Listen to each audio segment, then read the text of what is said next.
श्रीवर्धमानमर्हन्तम् नत्वा बालप्रबुद्धये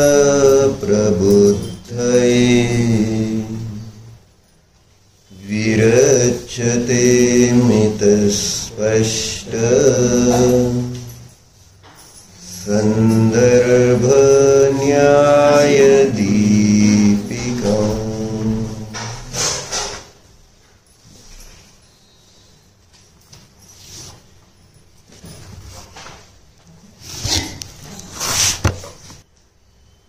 श्री अभिनव धर्मभूषण यतींच्या द्वारे रचली गेलेली, यामध्ये बालबुद्धी, बाल म्हणजे ज्यांची सामान्य बुद्धी आहे,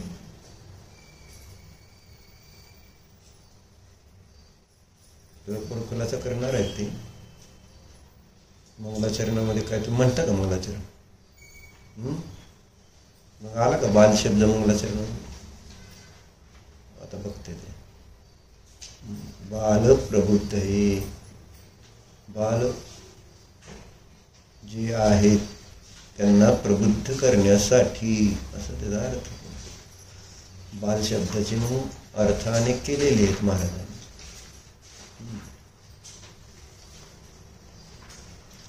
मग इथं या न्यायदीपिकेमध्ये न्यायशास्त्राविषयी जे बाल आहेत, आता तुम्ही तुमच्या वेगवेगळ्या विषयामध्ये प्रबुद्ध असता,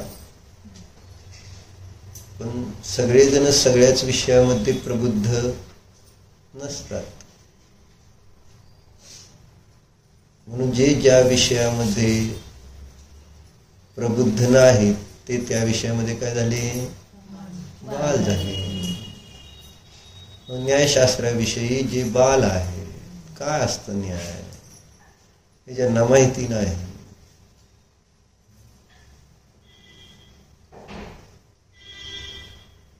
त्यांच्यासाठी इथं सोप्या शब्दामध्ये थोडक्यात, पण न्यायग्रंथ तसे मोठे मोठे आहेत.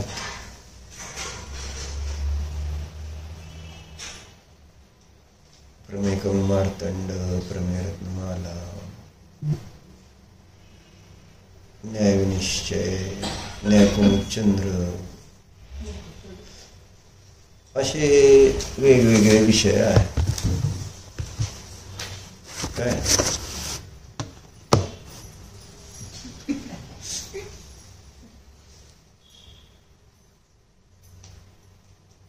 त्या ग्रंथांमध्ये प्रवेश करण्यासाठी त्याचा, कारण ते आहेत जरा कठीण आहेत, सोप्या शब्दामध्ये आणि थोडक्यामध्ये, म्हणून दीपिका शब्द वापरला. दीपिका म्हणजे दिवा, न्याय विषयाला प्रकाशित करणारा छोटासा दिवा असं. कारण मार्तंड, कुमुदचंद्र जेव्हा असं म्हटले त्यावेळेस ते सूर्य चंद्रासारखे असे म्हटलेले, आणि म्हणून याला ते दीपिका म्हणतात. सूर्यासमोर दिवा छोटासाच आहे ना, दोघांचं काम मात्र सारखंच आहे. सूर्य पण प्रकाशित करतो पदार्थांना आणि दिवा पण प्रकाशितच करतो. म्हणून बालबुद्धी जीवांना न्यायशास्त्राविषयी सरळतेने ज्ञान होण्यासाठी ही न्यायदीपिका आचार्यांनी रचली. काय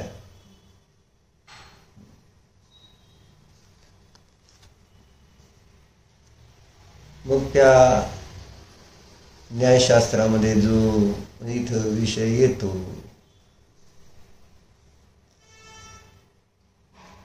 त्याचा आधार तत्वार सूत्रातलं पहिल्या अध्यायातलं 6वं सूत्र आहे. त्या एका सूत्रावर संपूर्ण न्यायशास्त्राची रचना झालेली. सगळे जितके न्यायशास्त्र आहेत त्याची रचना तत्वार सूत्रातल्या पहिल्या अध्यायातल्या 6व्या सूत्रावर झालेली. कोणतं ते? प्रमाण नय रदिगम. प्रमाण आणि नय यांच्याद्वारे काय होतो? अधिगम म्हणजे ज्ञान होतं, बोध होतो वस्तूचा. मग ज्याद्वारे वस्तूचं ज्ञान होतं त्याचं ज्ञान, त्याचं सम्यक ज्ञान असणं आवश्यक आहे. जर ते चुकीचं असेल तर काय होईल? ज्याच्याद्वारे आपण वस्तूला जाणतो तेच जर चुकीचं असेल तर काय होईल? काय होईल? वस्तू चुकीची जाणली जाईल ना. असं काय? तुम्हाला एवढंच माझा प्रश्न होता. म्हणजे ज्ञान चुकीचं असेल तर वस्तू चुकीची जाणली जाईल, आणि वस्तू चुकीची जाणली गेली तर काय होईल? श्रद्धान चुकीचं होतं. श्रद्धान चुकीचं झालं तर आचरण चुकीचं होतं, म्हणजे फळ चुकीचं प्राप्त होतं. कारण फळ कशावर अवलंबून आहे? विषयाला जाणण्यावर अवलंबून आहे. जसं विषयाला जाणणार तसं फळ प्राप्त होणार. जसं जाणणार तसं ना.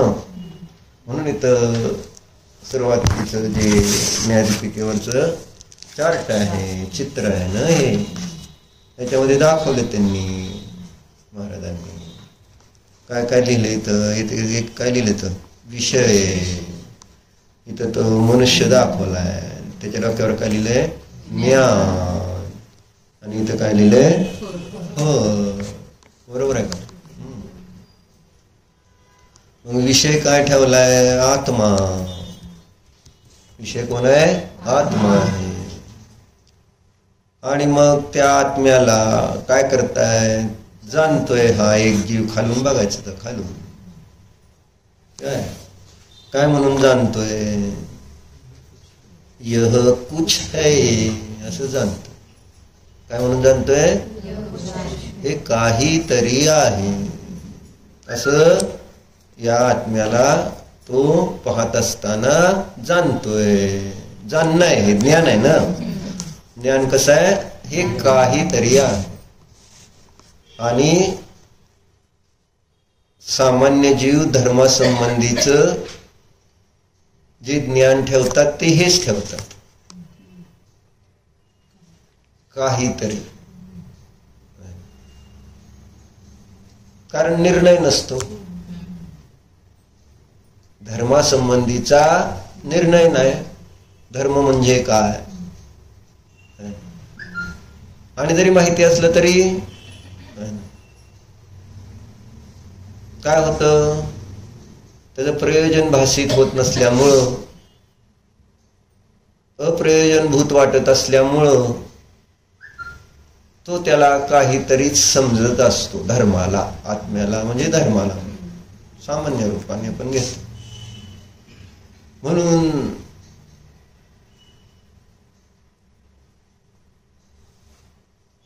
काय होतं? आता कुठं मी गेलो, मग ज्यांना थोडंसं धर्माचं श्रद्धा नाही ते काय म्हणतेत? मग काहीतरी सांगा. काय म्हणते?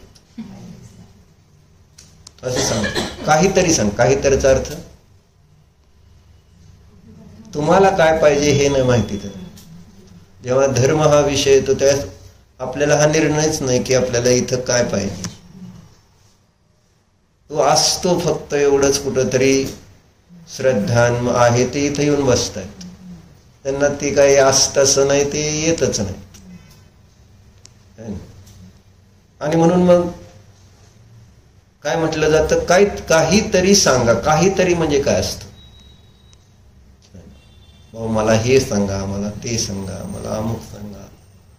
असं व्यवहारात एक निर्णय ना. काहीतरी दुकानात आल्यावर गिरायकानं म्हटलं काहीतरी द्या, काहीतरी द्या म्हटल्यावर काय देणार ध्रुव सांग? काय देणार? काहीतरी द्या म्हटल्यावर काय देतो दुकानात? नाही का पाहिजे का? कशासाठी? काहीतरी द्यायचं. त्याने माहित आहे काहीतरी देता येतं का? काहीतरी म्हटल्यावर मग धर्म मग असं कसं देता येईल मला सांग? तुम्ही विचारलं काहीतरी सांगा म्हटलं, काहीतरी म्हणजे काय सांगू नक्की? धर्मात पण आहे ना किती 4 अनुयोग आहे. तर त्यातलं तुम्हाला प्रथमानुयोग, कर्णानुयोग, चरणानुयोग, द्रव्यानुयोग, आगम, अध्यात्म आहे ना, कितीतरी विषय असे आहेत.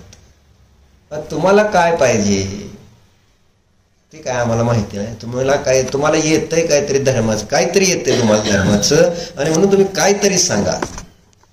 त्याला म्हणायचं अध्यवसन. निर्णय नाही आणि नसतोच आणि करायचाही नसतो.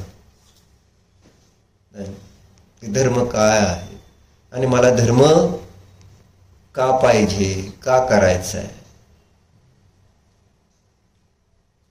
आणि म्हणून मग सांगा, काहीतरी सांगा. तुम्ही या आमच्या विधानाला काहीतरी सांगा की काहीतरी सांगा की काहीतरी, एवढंच की काहीतरी सांगा असं होतं. असं म्हणून हे काय झालं, निर्णय नाही. ज्या ज्ञानामध्ये वस्तू संबंधी निर्णय नाही, वस्तू तीच आहे पण ज्ञान चुकीचं आहे, तर फळ काय मिळालंय तिथं? अशांतता आणि दुःख आहे. मग पुढे बाजूला काय लिहिलंय? झुटा ज्ञान हे असंच की. प्रमाणाभास म्हणजे खोट. प्रमाणाभास, प्रमाण आणि प्रमाणाभास असं सांगितलं ना. न्याय विषय जो आहे तो कोणत्या सूत्राला प्रकाशित करतोय? प्रमाण आणि न्याय या विषयाला प्रकाशित करतो. मग इथं प्रमाण म्हणजे सम्यक ज्ञान आणि प्रमाणाभास म्हणजे मिथ्या ज्ञान. चर्चा आपण कशासाठी बघतो? या चर्चे करेक्ट, राईट, हे मला उत्तर आवडलं. जर वस्तू चुकीची जाणली तर काय, असं हे सगळं परत सांगणार आहे. आत्ता मी आपलं तुम्हाला इंट्रोडक्शन देतो की वस्तू जर चुकीची, वस्तू जशी आहे तशीच आहे, वस्तूमध्ये प्रॉब्लेम नाही आहे. ज्ञान चुकीचं जर झालं तर फळ चुकीचं मिळतं हे सांगायचं. फळ कशावर अवलंबून आहे? वस्तूवर अवलंबून आहे का? तर वस्तू संबंधीचं जे ज्ञान आहे त्या ज्ञानावर फळ अवलंबून असतं.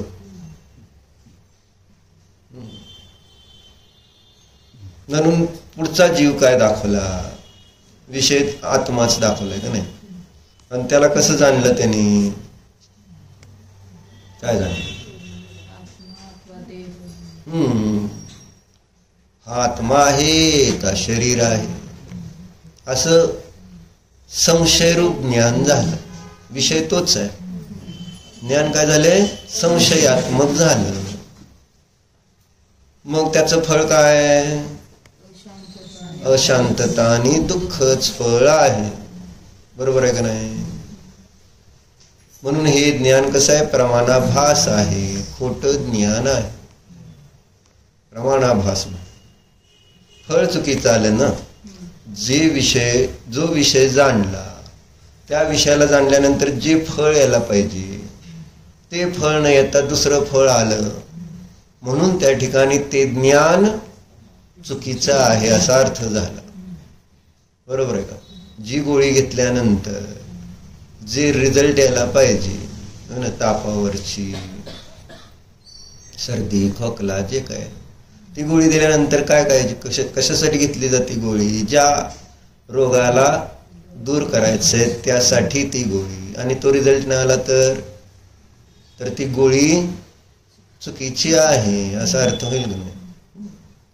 म्हणून हे ज्ञान चुकीचं कशावरून आहे? तर फळ हा विषय जर जाणला तर फळ काय मिळालं पाहिजे? है ना? आनंद, शांती हे फळ मिळालं पाहिजे. पण ते फळ मिळत नाही आहे ना. जेव्हा असं जाणतोय त्यावेळेस फळ अशांतता आणि दुःख मिळते. विषय भले त्या ठिकाणी आनंद स्वरूप आहे. प्रत्येकाचा आत्मा आनंद स्वरूप आहे.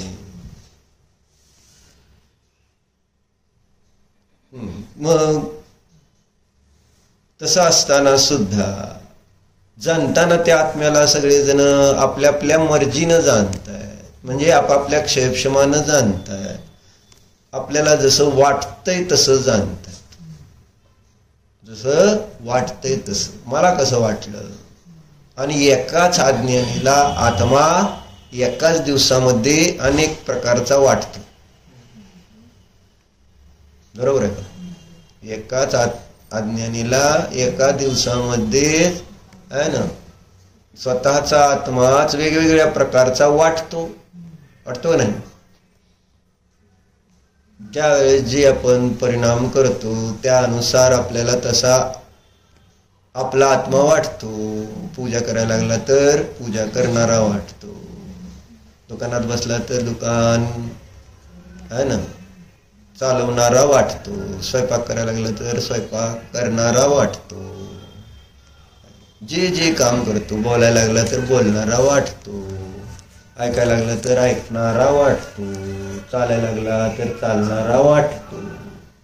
है ना? प्रत्येक क्षणाला जेव्हा जेव्हा जी जी क्रिया होते त्या त्या क्रियेने परिणत असताना त्याला आत्मा तशा तशा प्रकारचा वाटतो. असं होतं. एक प्रकारचा ठेवत नाही आत्मा.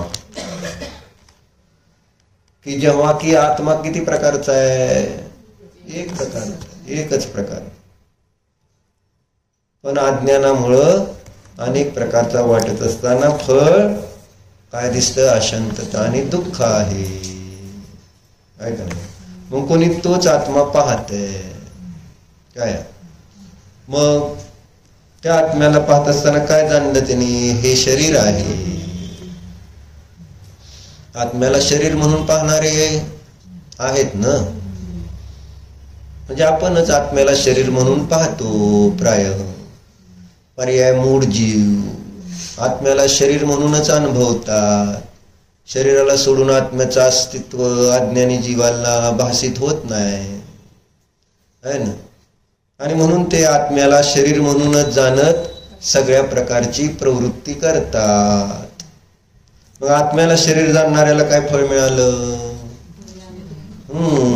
भय है और दुःख है. भीती आणि दुःख हे फळ आत्म्याला शरीर जाणलं ज्ञानामध्ये. म्हणून त्याला फळ काय मिळालं?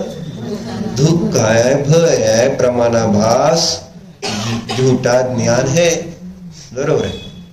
असं वस्तू तीच होती परंतु जाणणं चुकी वेगवेगळं झालं. आणि मग हा जीव वरचा काय करतोय? आत्मा आहे. त्याला कसं जाणतोय? निज ध्रुव चिदानंद आत्मा है ना? असं जाणलं. निज ध्रुव चिदानंद आत्मा आहे. आणि पुढे काय दिले अजून? मेरा ज्ञान सच्चा है. त्याला म्हणायचं प्रामाण्य. प्रामाण्य आणि प्रामाण्य काल सांगितलं ना तुम्हाला? परवा सांगितलं होतं. काल पण सांगितलं होतं. है ना? जीवनाची सर्वश्रेष्ठ निधी कोणती? निज ध्रुव शुद्ध आत्म्याचं प्रत्यक्ष प्रामाण्य सहित अनुभवन तीच जीवनातील सर्वश्रेष्ठ निधी आहे. म्हणून प्रत्यक्ष आणि प्रामाण्य दोन शब्द आले होते. त्यातलं प्रामाण्य जे आहे ते हे प्रामाण्य म्हणजे हे माझं जाणणं सत्यच आहे असा जाणलेल्या विषयासंबंधीचा निर्णय आहे ना, त्याला म्हणायचं प्रामाण्य. म्हणून या जीवाने काय केलं? आत्मा आहे, आत्म्याला आत्मा म्हणून जाणलं आणि ते माझं जाणणं सत्यच आहे. तर फळ काय मिळालं? शांतता है और आनंद है. यह प्रमाण यानी सच्चा ज्ञान है. असं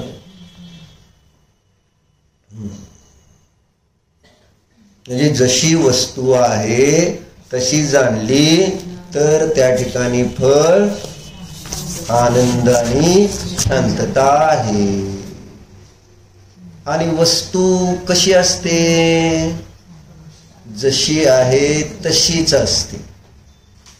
वस्तू अनेक प्रकारची नसते. अनेक प्रकारची नसतेचा अर्थ जी जशी वस्तू आहे, जीव जीवच आहे, जीव अजीव नाही, जीव पुद्गल धर्म धर्म आकाश काल नाही. बरोबर आहे. जीव म्हणजे स्पर्श रस गंध वर्ण शब्दवाला नाही. जीव म्हणजे राग द्वेष मोह भावाला नाही. जीव जसा आहे, जीव कसा आहे मग? ज्ञान दर्शन स्वभाव तो तसाच पूर्वी होता, आता आहे, पुढे असणार. अनादि अनंत त्या प्रत्येक वस्तूचं आपलं स्वरूप आहे. आणि म्हणूनच आचार्य कुंदकुंदांनी अष्टपाहूंमध्ये धर्माचं लक्षण काय केलं? धर्माचं लक्षण काय केलं?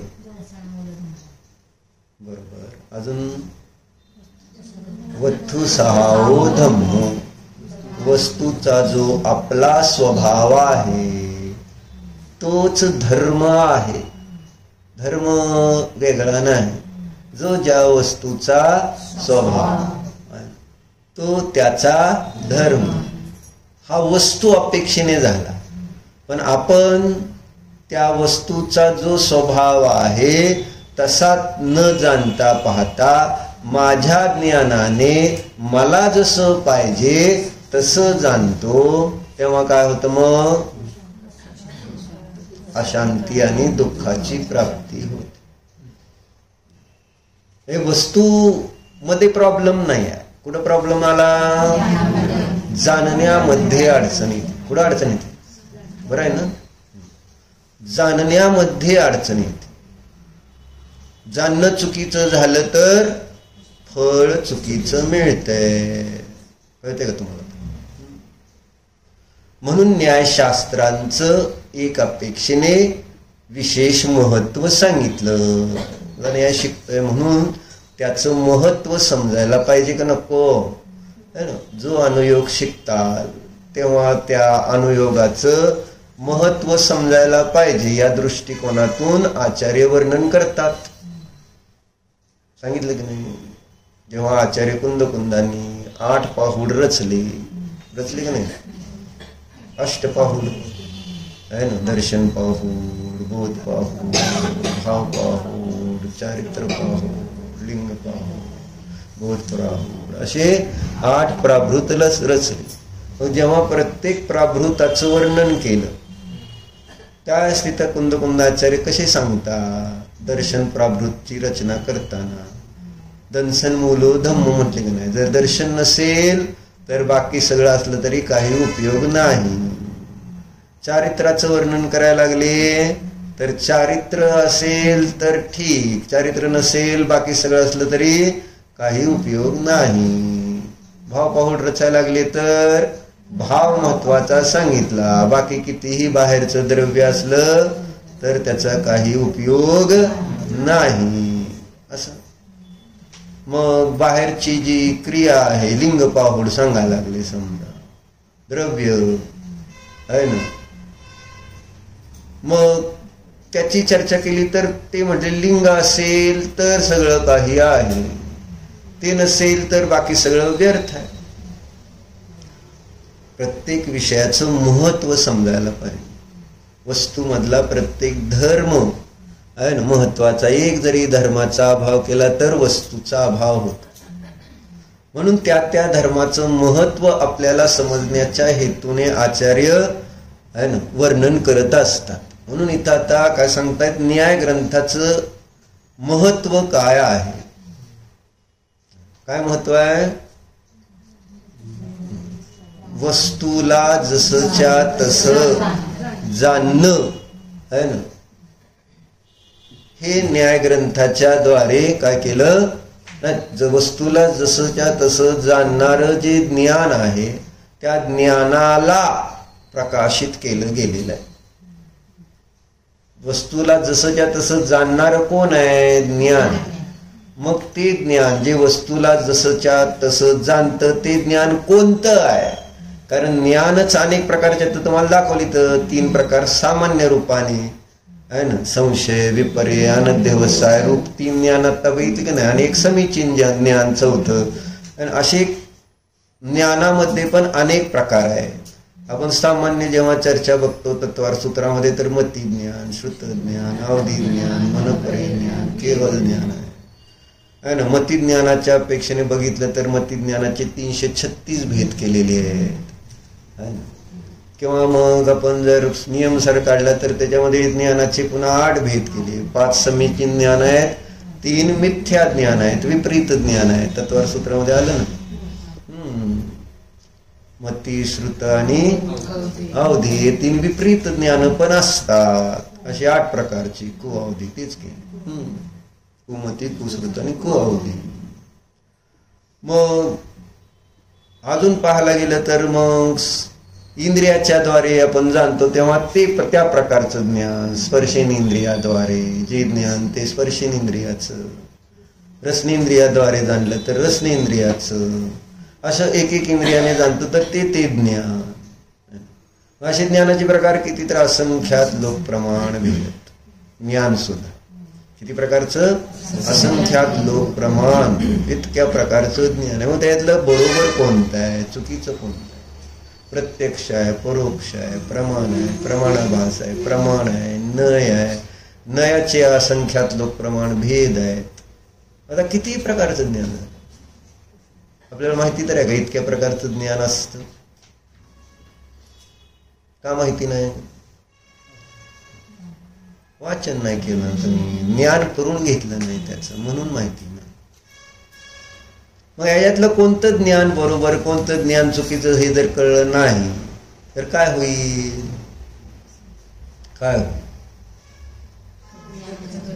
आपल्याला आनंद आणि शांतता हे जे फळ हवं आहे ते मिळणार नाही ना.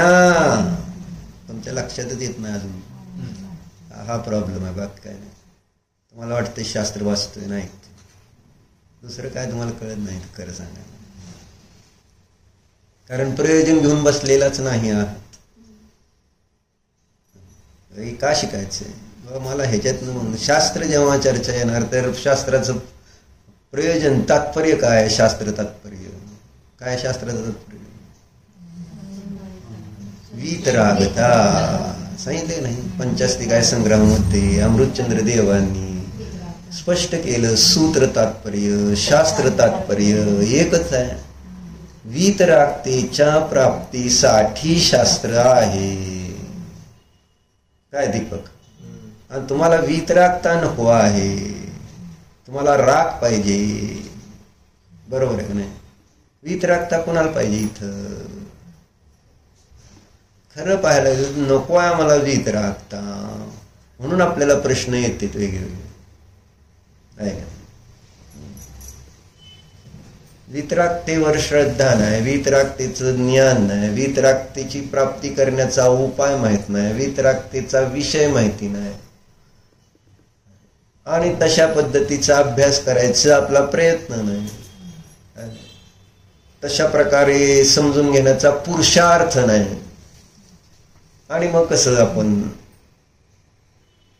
त्या वीतरागतेला प्राप्त होणार? वीतरागतेचा अर्थ शांती, वीतरागतेचा अर्थ आनंद, असा त्याचा अर्थ आहे.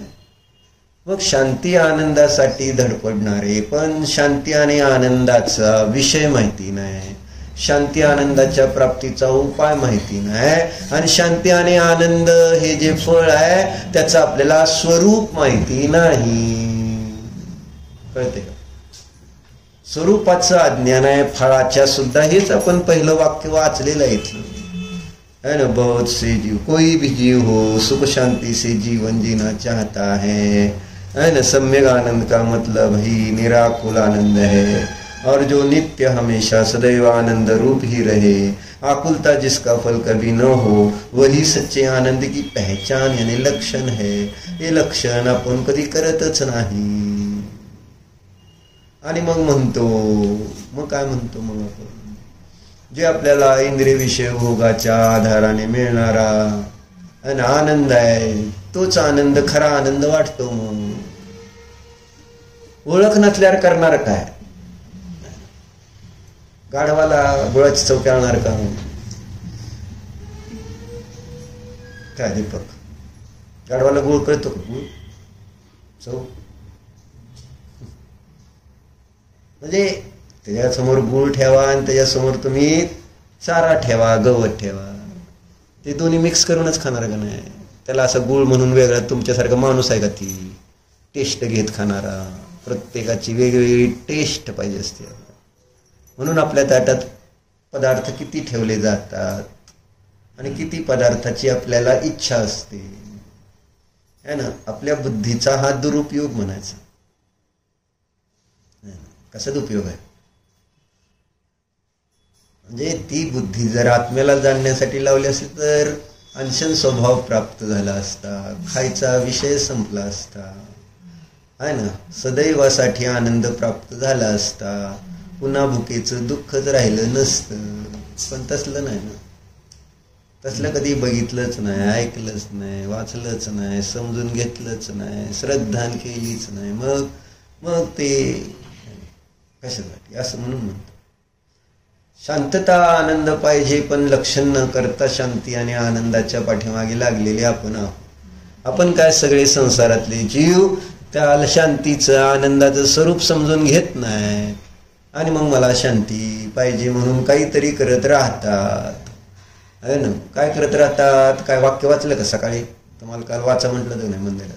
प्रयोजन न ठेवता जिनवानीचा अभ्यास, देवाचं दर्शन, गुरूंची सेवा चालू होईल कधीतरी कुठल्या तरी जन्मात लाभ. आज होऊ शकला असता, ते तर मी उद्यावर ढकललं एवढंच. त्याला किती उद्यावर घेतलंय माहित नाही.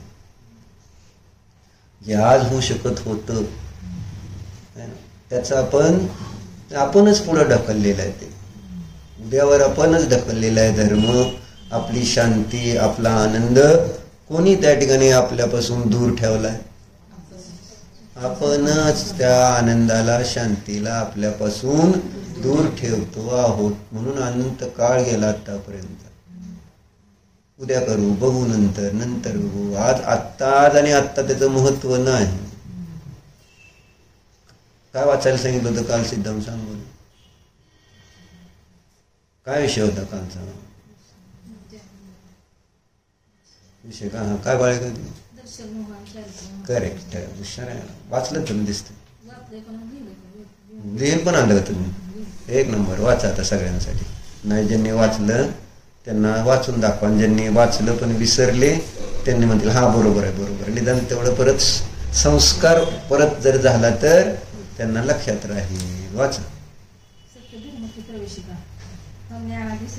सत्यधर्म प्रवेशिकेमध्ये आलेलं नाही तर तुम्ही म्हणणार सत्यधर्म की प्रवेश.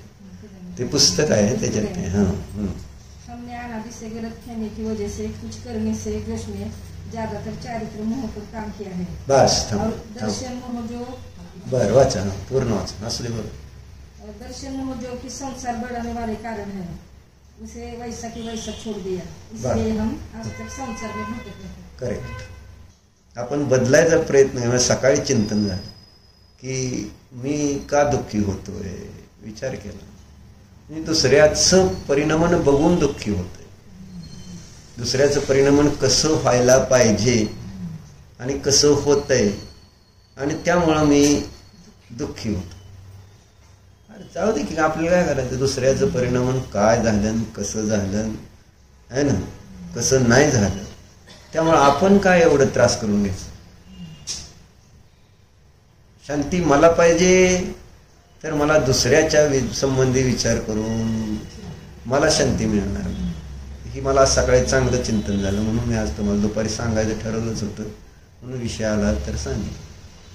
काय नाही करायचं, काय करायचं म्हटलं दुसऱ्यामध्ये की केवळ त्रास कोणाला होतो? ध्रुव आपल्याला होतं. म्हणून आपण कोणात बदल करायला. आता ध्रुव सकाळी झोपलेला असतो रोज उशीरभर, मग त्याच्यावरनं मला हा विकल्प आला आहे ना. म्हणजे क्रिकेटचा फोन आला तर उठून जातो पळत पळत. आता 2-3 दिवस बरं नाही म्हणून ती पण बंद आहे. पण आता क्रिकेट नाही म्हटल्यानंतर पूजा का जाऊ की, आणि मग सगळ्यांनी हाका मारत बसायच्या, ह्यानी लोळत उठायचं दमादमाने. म्हणजे उत्साह कसं सकाळी 6ला उठून तयार व्हायला पाहिजे, व्यायाम केला पाहिजे आहे ना, आंघोळ करून पटपट उरकून सगळ्या गोष्टी. असे एक माझे विचार त्याच्याबद्दल झाल्यानंतर मग उगाच ध्रुवाबद्दल असं विचार. मग त्रास कोणाला झाला? ती तर मस्त झोपलाय विचार. का आपल्याला आता ती झोपलाय त्याचा ती आनंद घेतोय झोपायचा, आणि मी उगाच त्यांनी का झोपलाय म्हणून दुःखी व्हायचं का? काय फरक पडतोय मला ती झोपलं तर? बरोबर आहे का नाही ध्रुव? म्हणजे असं म्हणून मग असं चिंतन झालं की नाही, परचिंता धमाधमा. पराचं चिंता करणं हे अधम सांगितलेलं आहे. सगळं आपल्या आपल्या योग्यतेने होतंय म्हणून आपण सोडून दिलं तर ठीक आहे, त्याची योग्यता आहे, त्याची योग्यता आहे, सगळ्याची योग्यता आहे. मरीची योग्यता आदिनाथ जर जाणले तर मी का नाही जाणायची? प्रत्येकाची योग्यता जाणून सोडायला शिकलं पाहिजे आता आपण. पण आपण सोडत नाही, ज्याला त्याला सोडून देत नाही, सगळ्याला मी धरणार, आणि ते ज्ञानाने प्रकटतो आपण. बाहेरनं तुला पकडता येते का मला? तुला कशाने पकडले? मी माझ्या खोट्या ज्ञानाने, असमीचीन ज्ञान, मी त्याचा कर्ता, मी त्याचा स्वामी, असे काहीतरी विचार करून आपण त्यांच्यात बदल झाले तर मला आनंद, त्यांच्यात नाही बदल झाला तर मला दुःख. असं होतं. त्यांच्या बदल होणं न होण्याने आपण सुखी दुःखी व्हायला पाहिजे का? नको, असं सांगतो. तर जाऊ दे. काय म्हणून हे सांगायचं? इथं काय वाक्य आलेलं होतं की हमने अनादि से गलत फहमी की वजह से. मग काय म्हणते? आपण अनादिकाळपासून गैरसमजाने काय केलं? कुछ करने के जोश में, काही करण्याच्या जोश है ना, जोश में क्या हुआ? ज्यादातर है ना, मुख्यतेने तर चारित्र मोह पर काम किया है. चारित्र मोहावर आपण काम केलेलं आहे. चारित्र मोहावर काम केलं म्हणजे चारित्र मोह बदलायचा प्रयत्न करू. चारित्र मोह बदलून आपण है ना दुःख दूर करण्याचा प्रयत्न केलेला आहे. लहानपणीचा चारित्र मोह दीपक वेगळा होता. खेळणे आवडत होते तुला माहिती का?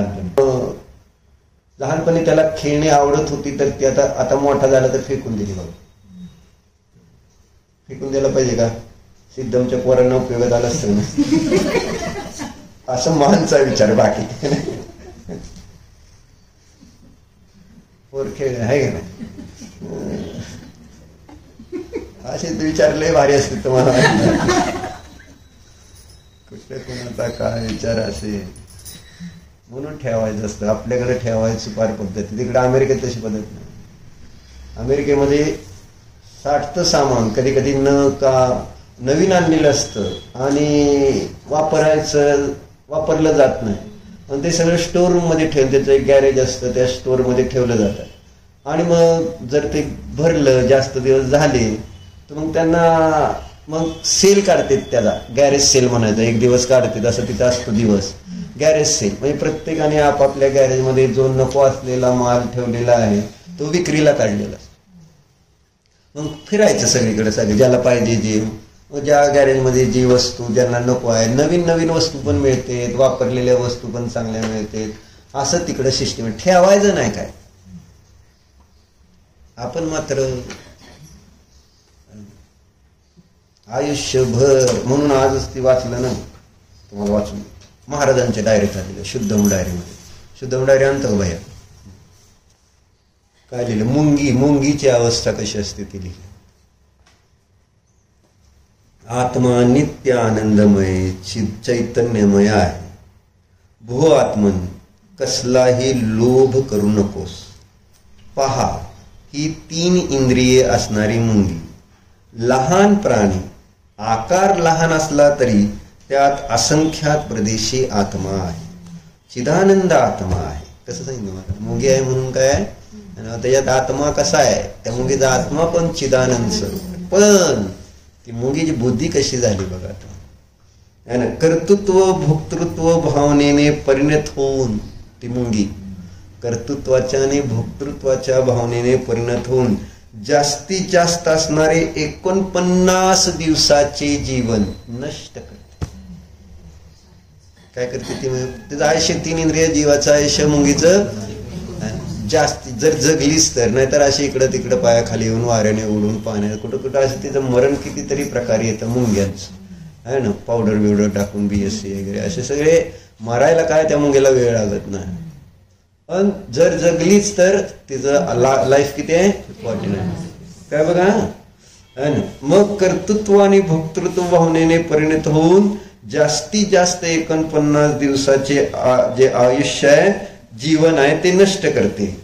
घर तयार करायचे म्हणून वारूळ बांधताना दिसते, सतत कष्ट करते, कष्ट व्यर्थ जातात.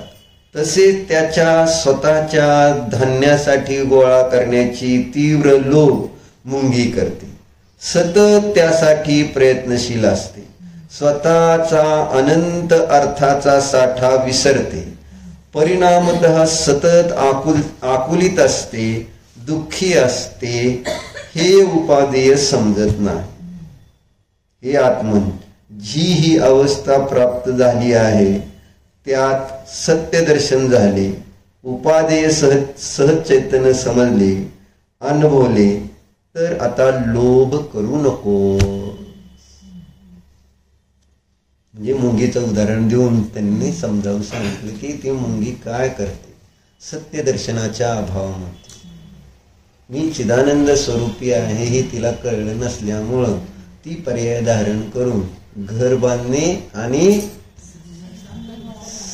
साठा करणे. का दिलं उदाहरण, आपण तेच करतो, घर बांधायचे आणि साठा. तशी प्रवृत्ती तिकडं नाही हे मला सांगायचं. साठवायचा हा काय प्रकार नाही. त्यांच्याकडे कर्ज असतं पण साठवायचं नाही, ते सगळे चारवाक असतात, आहे ना. म्हणजे त्यातल्या एका माणसाच्या डोक्यावर 10-10 कोटीचं कर्ज आहे. इतकं अमेरिकेवर कर्ज आहे. अमेरिका आपल्याला दिसते श्रीमंत, मस्त 40 लाख 60 लाख कोट 2 कोट 3 कोट 4 कोटच्या गाड्या घेऊन फिरते, प्रत्येक डोक्यावर कर्ज एवढं आहे, असं असतं. म्हणून काय सांगायचं होतं की ते कर्ज काढून खर्च करतात आणि ते पैसे कोणाचे तुम्हाला माहित आहे, तुमची. तुम्ही कष्ट करून पैसे साठवून बँकेत ठेवताय आणि ते पैसे ते अमेरिकेत घेऊन जातील आणि ते खर्च करतील मस्त. तुम्ही साठवलेले पैसे जे बँकेत असतात, ती बँक काय तिथं काय असतं त्याला काय ते म्हणजे ठेवून त्याच्यावर व्याज देत असते का तुम्हाला.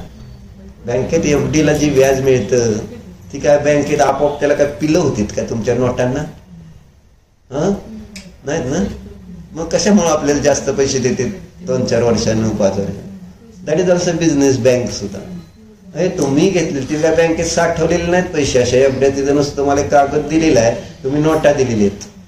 पण त्या नोटाचं काय करते ते, जे कुणाला तरी कर्ज पाहिजे त्याला देऊन टाकते, तो वापरतो आणि तुम्ही नुसतं व्याज खायला सोकता. त्यातल्या त्यात नाते होते व्याज खाणार. व्याज खाव पर प्याज मत खाव, काय कसं नाही ना, प्याज खाव पर व्याज मत खाव असं कोणतरी विद्वानाने म्हटलेलं होतं. कांदा खाल्ला तर चालते पण व्याज खाऊ नाही. पण तेच म्हणजे तिथं पण कोणतरी सांगितलं की मुसलमान लोक आहे ना कधी सुद्धा व्याजाने पैसे लावत नाहीत, म्हणून ते FD बँकेत करत नाहीत. त्यांच्या धर्मात व्याज घेणं पाप मानलेलं. जैन धर्म भारी आहे का मुस्लिम धर्म सांगा, कोणता आहे, कोणता भारी. आपल्या धर्मात असं सांगितलं का व्याज खाऊ म्हणून, मग त्यांचं बरोबर आपण घेतोय म्हणून. मग तुम्ही जैन धर्मीय आहात का हा पुढचा प्रश्न आहे. आपल्याकडे तर अपरिग्रह सांगितलं रे, व्याजात जर लांबच राहिलं जैन धर्म मुस्लिम धर्म भारी आहे, यात तुझं काय काय प्रश्नाचं उत्तर काय देतो त्या अपेक्षेने? म्हणजे जैन धर्म हलका आहे का? जैन धर्म माहिती नाही म्हणून हे उत्तर दिलं तू, माहित आहे का? म्हणून एक प्रश्न फसवा होता खरं तर. पण तू याला गुगली म्हणायची. गुगली कळते का तुला? म्हणजे क्रिकेटमध्ये एक बॉल असतो, असं टाकला आणि ते फसवा बॉल असतो, ती जर नाही समजला तर आउट होतो, कॅच आउट होतो वगैरे काहीतरी होतं ना. असं झालं का नाही? गुगलीवर बोल्डच. सांगायचं काय होतं इथं? ओके, आपण विषय कशावर निघाला होता? लोभ करू नका, साठवू नका. साठवून काय होत नसतं. आमचं फ्रीज बघा, सगळं साठवलेलं आहे. मोठं फ्रीज आणलं ना, जास्त माल साठवलं. साठवण्यासाठी गोडाऊन झाले आमचं फ्रीजमध्ये. जेवढं मोठं देईल तेवढं जास्त साठणार. ते ही आदळ्यापेक्षा मोठं आणलं की नाही, अजून साठवणार. भंडार. कारण साठवण्याची प्रवृत्ती आहे, आणि साठवण्याची प्रवृत्तीचं फळ काय? 3 इंद्रिय, मुंगी. हे असं शास्त्रात सांगितलं. मुंगी होणार. साठवणार तर मुंगी होणार. काय होणार आहे दीपक? व्हायचंय मुंगी? नाही, बरं मुंगळा हो, तसं काय नाही. मुंगी नको म्हणतो. अरे झाल्याशिवाय राहील का? असं आहे. म्हणून इथं चर्चा ह्याच्यावरून होती की गैरसमजामुळं काय केलं तर चारित्र मोह पर काम किया. जे आता काम करताय ना दुकानात सगळीकडं, ते कशावर काम करताय? खाणं पिणं सगळं जे चाललंय, भोगणं, हे कशावर काम करतोय आपण? आणि कशामुळं? गैरसमज, गलत फाहमी. गैरसमजामुळे आपण ही अशी कामं करतोय. जेव्हा की काय सांगितलं तिथं? दर्शन मोह जो कि संसार बढ़ाने का कारण है ना, तो उसको वैसा का ही वैसा छोड़ दिया, इसलिए हम आज तक संसार में भटक रहे हैं. हे तुम्हाला वाचा म्हटलं तर मग हे लक्षात राहण्यासारखं वाक्य आहे. चारित्र मोहावर काम केलं, दर्शन मोहावर काम केलं नाही. आणि तुम्ही काल सांगितलं काम केलं नाही म्हणून लक्षात नाही राहिलं. काल तरी किती सांगितलं मिथ्यात्व काय आहे, मिथ्यात्व कसं आहे, मिथ्यात्वाचं स्वरूप कसं समजून घ्यायचं. काय सांगितलं सिद्धम? मिथ्यात्व कसं समजून घ्यायचं?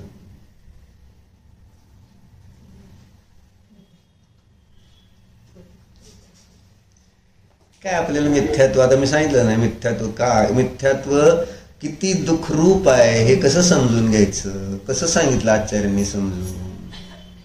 कसं सांगितलं?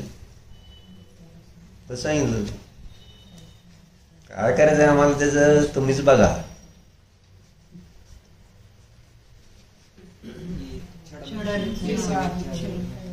ऐसे कधी सांगितलं मी? असं ना, मी सांगितलंच नाही ते. तू दुसरं सांगतोय. मी सांगितलं छडालेचं, पण तू दुसरंच सांगतो. पंचपराव पहिल्या धालेमध्ये आलेलं ते दुसऱ्या धालेमध्ये ऐसे मिथ्या दृगज्ञान चरित वश, ते मी वापरलंच नाही वाक्य काल. बरोबर आहे का?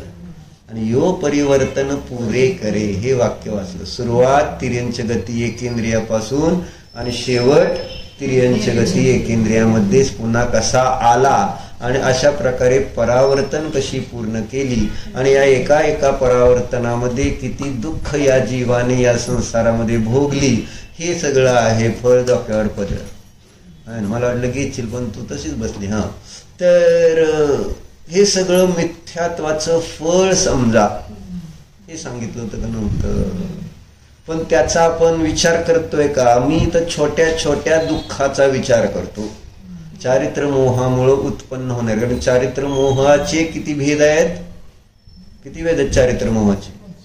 25 है ना. 4 प्रकारचे क्रोध, 4 प्रकारचे मान, 4 प्रकारचा माया, 4 प्रकारचे लोभ. कोणते 4 प्रकारचे? अनंतानुबंधी, अप्रत्याख्यानावरण, प्रत्याख्यानावरण आणि संजोलन. असा 4 प्रकारचा क्रोध, 4 प्रकारचा मान, 4 प्रकारचा माया आणि 4 प्रकारचा लोभ. किती झाले? आणि 9 कशा? हास्यरती अरती शोक भय जुगुप्सा स्त्री पूर्ण पुंसत्वेत.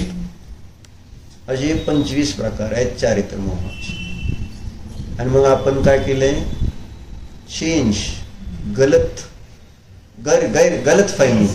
गलतफहमी म्हणायचं. काय गलतफहमी? फायमी नाही, गलतफहमी म्हणजे गैरसमज. गैरसमजामुळे काय केलं मग मी? चारित्र. ही गलतफहमी म्हणजे आज्ञा. तुमच्या लक्षात आलं? म्हणून ज्ञान समजून नाही घेतलं तर फळ चुकीचं नाही. चुकीच्या ठिकाणी त्या ठिकाणी उपाय केले जातात. दुखणं एके ठिकाणी आणि उपाय दुसऱ्या ठिकाणी केला. आणि म्हणून ज्ञान जर बरोबर झालं तर जिथल्या तिथं औषध घेऊन जिथल्या तिथला जो रोग आहे तो दूर केला जाईल. आणि म्हणून संसार रूप होणे मिथ्यात्व. म्हणून पहिल्यांदा मिथ्यात्व दूर करा, दर्शन मोह दूर करा. आणि त्या दर्शन मोहाला दूर करण्याचा उपाय काय? निज ध्रुव शुद्ध आत्म्याचं प्रत्यक्ष प्रामाण्य सहित अनुभवन. आणि म्हणून त्याला जीवन की सबसे श्रेष्ठ नीती मानली गेलेली आहे. तुमच्या लक्षात घ्या. ओम नमः.